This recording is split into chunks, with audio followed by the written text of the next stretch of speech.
నా పేరు గుండెకార రాజేందర్, హుస్సేన్పల్లి గ్రామం, షాంపేట మండల్, హన్మకొండ జిల్లా. మన అక్షయ క్రాప్ సైన్స్ నుండి అన్నకు కల్కి స్ప్రే ఇచ్చినాం. డెమోగా 2 పీసులు, డెమోకి 2 పంపులకు 1 పీస్ ఇచ్చినాము. ఎట్లా పనిచేసింది అనేది అన్నగారు రాజేంద్ర అనే ఇప్పుడు మాకు కలికి డెమోగా ఇచ్చేళ్ళు. ఒక 2 పంపులు స్ప్రే చేశాము. అది కొంచెం ముడత మంచిగా పోయింది, క్లియర్ అయింది, మంచి ఇస్తిరి కొట్టినట్టు వచ్చింది. దానికి తోడుగా గ్రౌత్ ఎక్కువ వచ్చింది, పూత కూడా బాగుంది.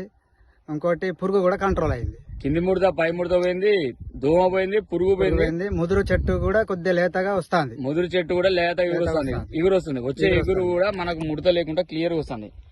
అన్న తోట ఇది. ప్రస్తుతం మనం షాంపేట మండలంలో హుస్సేన్పల్లి విలేజ్ లో ఉన్నాము. అన్న తోట ఇది. అన్న తోట చూడొచ్చు. అన్న మాటలలో కూడా విన్నాము. కల్కి కొట్టడం ద్వారా కింది ముడత పై ముడత దోమ పోయి పురుగు పోయి ముదురాకు కాస్త పోయి లేత ఇగురు వచ్చి ఈ విధంగా వస్తుందని అన్న చెప్తున్నాడు.